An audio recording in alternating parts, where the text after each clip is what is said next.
I wanted to go over a couple of things when having a C8 now for 3 months. I think we have roughly about 7,000 miles on this car. A few things that you want to look out for. First things first, I want to point out how low this actual splitter is in the front. Now, this was not the lowest profile splitter, but you'll see that it's already kind of scraped up, if you can get under there. Now, I have a handle on this one, so I'm not going to be able to get under there, but you'll see that like it's real low. And we always take pictures before and after, and the pictures always before and after, you'll see that you will get some wear and tear down there. So that piece isn't too bad. It's about a $200 piece. You better make sure that you know where to get one or have one on order, because I'm sure that will be replaced. I'll be replacing it here shortly. I'm just gonna give it a couple more runs. Right now you can't really tell. Kind of cleaned it up, but when it does rub and scrape that type of rubber, it'll kind of look like it's shredding. It'll look like little hairs coming off the edge. One thing that you also want to think about with these cars are the tires. Because it's a mid-engine car, there's a lot of weight that it throws against those 305s in the back. The front, I'm just expecting that, this is the first version of the C8, and this is a 2020. I'm guessing maybe the tires weren't figured out correctly, but I have been tracking the wear and tear, making sure that's even.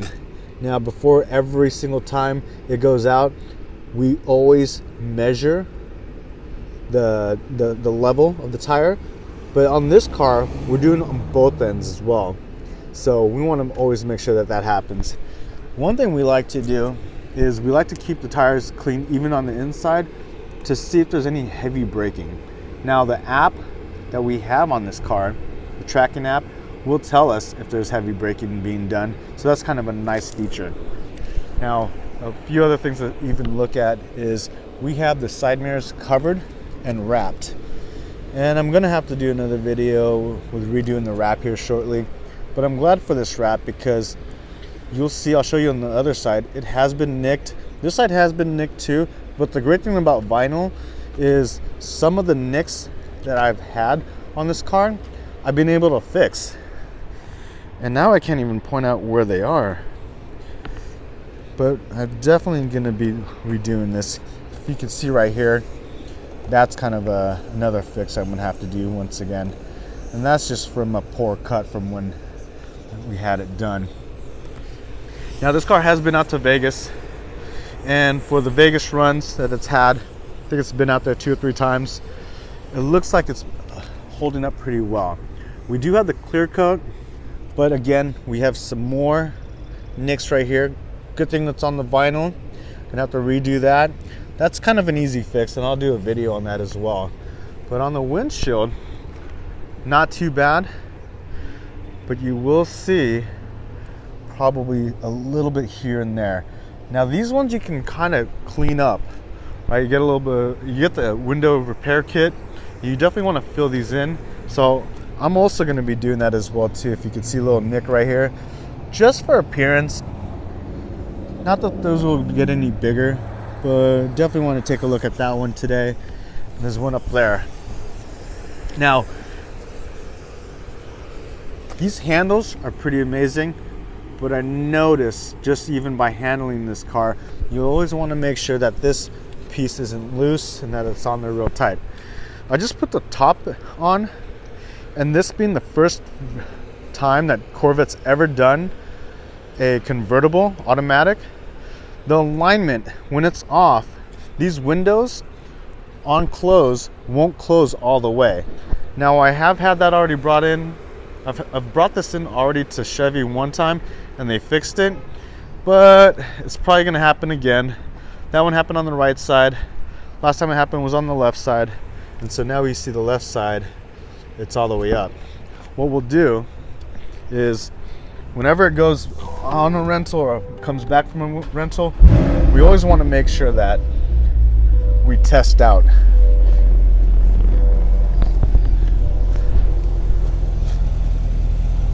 functionality,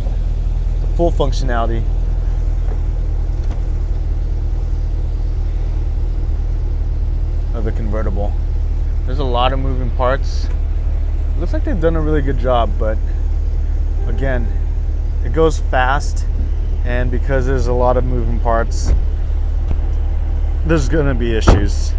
First time that they're doing it, keep an eye on it. And whenever you see anything different or abnormal, make sure you bring it into the dealership, because the faster that they can catch it, the faster they can fix it. And the earlier you can catch something, the earlier it won't become a problem, right? So don't wait too long. I like to bring this car in when it goes out on the weekends. I like to bring it in on a Monday or Tuesday, have them hold it for a couple days. One, it doesn't usually go out during the week, although it has been lately, I guess because of the discounted price.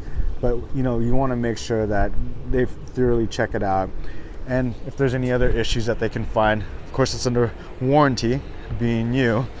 But yeah, make sure they're always checking the bottom as well. If you can, what I like to do is I have them lift it, and I've made friends over there where they've let me check out the bottom so I can take pictures. I also have a friend that owns a body shop, and we like to go and check it out, the bottom, once in a while, once a week at least. But yeah, it's just pretty low. And this part right here also scrapes up because it sits low. And it's probably from the engine being in the rear here. So you definitely want to make sure that you always take pictures of the bottom part right here. These plastic pieces or these guards, these pieces are crazy because these pieces could definitely get caught up. I've heard it scrape actually up against low curbs, parking curbs. And so I'm pretty sure that could become an issue if you don't keep an eye on it. And now we got the bottom part as well here. I always like to take pictures. But if I had a lift, I would take pictures of the entire bottom every single time. So let's see, what else is there? One thing you gotta think about is the battery compartment is in the front of this car, and there's no engine there.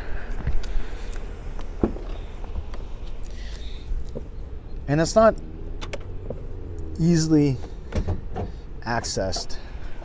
So I'm not actually sure even where the terminals are for jumping it, or if you have to expose the battery every single time. But your battery sits right below here. These panels do kick off, nothing to screw off. You just pull these panels off. You pull the side ones first, and then you pull this top one off, and you'll access the battery right below. What I'm surprised is that they don't have an easy access door. Maybe they do. Definitely correct me if I'm wrong. Leave a comment down below so that everybody knows that I'm wrong. But also to point out that there is a battery terminal that you can jump the car with. But they're probably thinking that, if you need to jump this car, you're calling a tow truck or AAA or Haggerty, one of those services. And that's probably what I would be doing, or what our renter would be doing if that was the case. So here too, we have, just like the C7, we do have the trunk release button. And just like the C7, on the return or on the close, when you close this up, it also does have that auto close. And you do want to mention that out to your renters, people who use the car, because people don't understand how that works and they can kind of force it or go against it. Now, one thing you also want to think about is these cars, people want to take them to the track. And so using the Chevy app, you want to make sure that you put a perimeter alarm, right? And a perimeter alarm will allow you to add an address. Like for example, Willow Springs is right next to, is about an hour and a half away from us. And there's a couple other race tracks out here that people can take their vehicles and check it out. And people will want to take your C8 because we've seen it with the C7. And you can set up the perimeter alarm under the Chevy app where it'll notify you when it's within that area, within a certain distance or in a zone. So you can set up these zones. Now we have a GPS tracker, and I'll show that a little bit later. I do have one outside of the box, and it is hooked up to a relay to shut off. I'm not going to share with you where I install that in the car, but it's fairly easy to install. I still would probably have a professional installer do it. Now in California, I don't know about any other states, but in California, I think they're not allowed to install it, or they have to install it a certain way. And I'm not sure about the details. Again, if someone's watching this video, you know more information about that, please do share your experience and your knowledge. Drop your knowledge, let us know. I did it myself. I did have the dealership do it on my other C7 when I first got it, and I worked that into the deal. So I know that they will do it, I just don't know what the limitations are. Again, I use a TrackMate GPS, and I use a 3G, 4G one that allows you to hook up a relay, and you can hit that relay and it can, shut the power off or allow it to not be able to start again, I believe is what the actual system does. But yeah, I'll also provide a video and a link to that as well if anybody has any questions or suggestions on something better or similar. I know that plan is about $30 per month, I think is what it is, $20 or $30, and I think that's also based on how many cars you have. But it's an awesome system.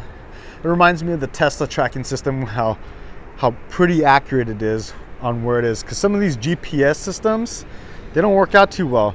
I will say, any hum device or anything that's hooked up to your OBD or whatever this thing's called right here, that thing doesn't work nicely with some of these Corvettes. And I don't know if this one's working, this one's acting up too, but I mean, yeah, so we have multiple trackers on this car, and we have the OnStar system. OnStar's been great. You can have the authorities assist you on a theft, and they can access that as well too. So that's the Corvette. That's a few other things, and I think I covered everything as far as I can remember. Yep, it rides low in the front, rides low in the back. Tire wear, wheel.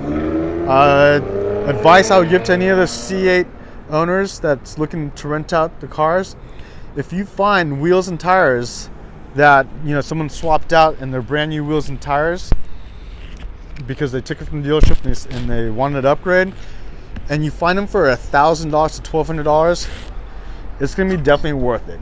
$1,200 for a set of tires and wheels. These tires alone are about $250 to $350 depending which ones you go with, and they will wear fast. There's a lot of weight to these 305s.